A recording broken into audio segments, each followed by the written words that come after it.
Welcome back to my YouTube channel again. This is Jim. At ito na nga post ni Kenzie kanina na nare-post ni David Licao sa kanyang Instagram story. Ayun siya nagbabasketball.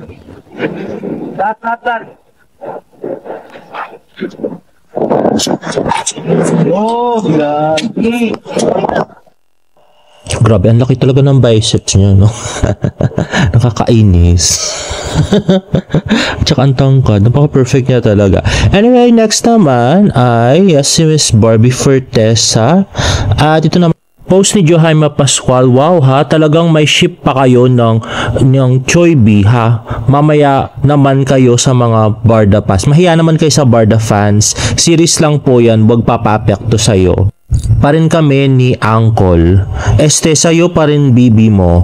Wait namin ang sa inyo. Makakatiis pa kami. Kakayanin namin kami pa. Grabe. Ayun na nga, napaka-pretty si Barbie tsaka si Choi Bumin. At next naman ay post ni David sa kanyang Instagram story. Ayun na nga, beat the heat, stay cool. Summer in the Philippines, walang problema to efficacent relaxant oil. Its cooling effect helps me stay fresh kahit gaano kainit.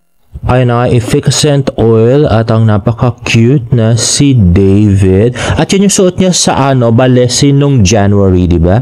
At next naman ay post ni Sir Nathan Perolina.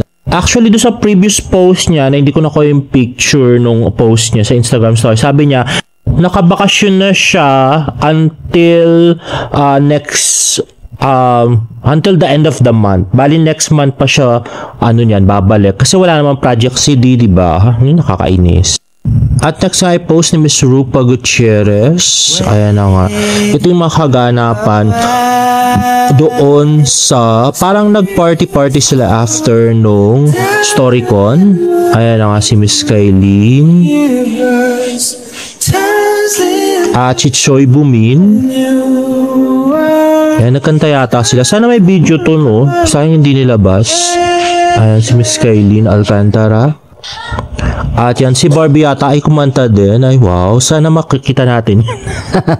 Gusto makita si Barbie kumanta. Ayan, duet si Kailin at Sam. At yan, inuman sila. At yung si Barbie. Parang si yun? Si Divine yun. So, kasali din sa Divine Alcunia dito sa Beauty Empire. At yun nakakasama rin si Miss Isay Alvarez on the side and Miss Gloria Diaz. Ayun si Choi Bumin ulit. At ito nga galing kay Carlo Agregia. Ayun na nga si Kailin at saka si Sam. Ayan na, nagyakapan. At si Barbie, si Kailin, si Sam at saka si Choi Bumin.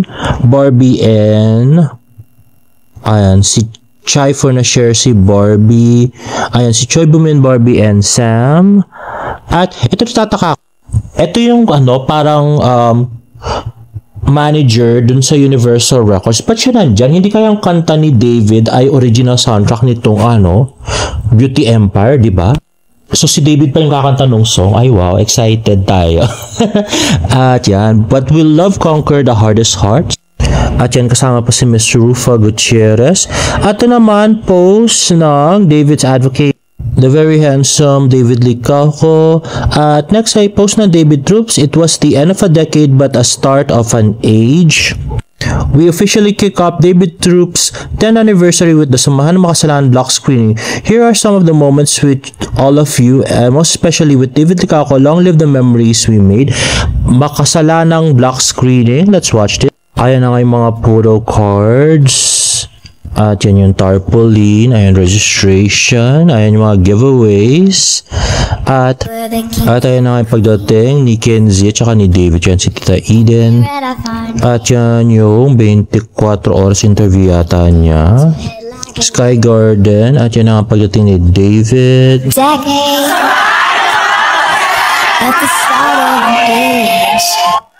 At yun na nga, yung mga David Troops. Ayun si David, napakasaya. At Sky Garden, of course, yung kanilang special guest. At yan si Kenzie, si Rayu. At yan na nga yung isang fan na nakapang kasal. At ito nga yung video noon. Grabe na inggit ako, charot. Congratulations. So beautiful.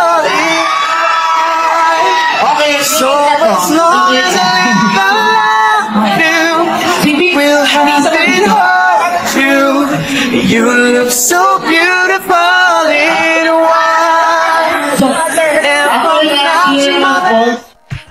At ito naman yung pagdating ni David at saka ni Kenzie. Ayan na nga yung mga organizers na David Troops. At yan. Sayang walang audio, no? Nakakainis. And this is another video from It's Me, Jelen, the handsome David Licauco. And ayan na nga, nayakap niya. Swerte. At ito pati si Rayo ng Sky Garden. At next guys, actually walang ayuda. Hindi nag-post masyado si Barbie tsaka si Dave. Ano nangyari sa kanila? Anyway, dahil nga wala sila masyadong post, ay ako naman magbibigay ng ayuda today. Eto na nga, meron tayong blind item. Kailangan hulaan. Hindi pwede sabihin ko sino itong mga to. Okay, so meron nga tayo si actress at saka si actor. So si actress at saka si actor ay gumawa ng isang project. Okay? Tapos, doon sa isang project nila, or doon sa project na ginawa nila, ay meron ngang kissing scene doon sa script. Ayun. So, kissing scene. Kaya lang, tumanggi si actor. Sabi niya, hindi ako pwedeng makipag-kissing scene kasi magagalit yung mga fans ko. Dahil meron akong love team. Sabi niya gano'n. Hala. So, hindi nakaisa si actress. O, hindi nakaisa ng kiss si actress. Gano'n. Grabe.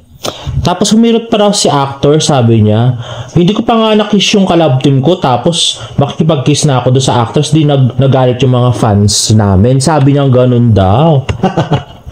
Grabe. So, wala talagang chance. Kaya, pinutol. Wala nga choice yung production kundi i-omit yung scene na yon doon sa script para hindi na gawin ni actor at saka ni actress. So, masaya ako sa ginawa ni actor na to. Grabe. Anyway, guys, sino tong si actress, si actor, at saka yung collab team niya, at saka ano yung project na ginawa nila? Diba? Napakadali. Grabe. Anyway guys, if you like this video, please give it a thumbs up and please subscribe to my YouTube channel for more Barda updates in my next vlog. Bye!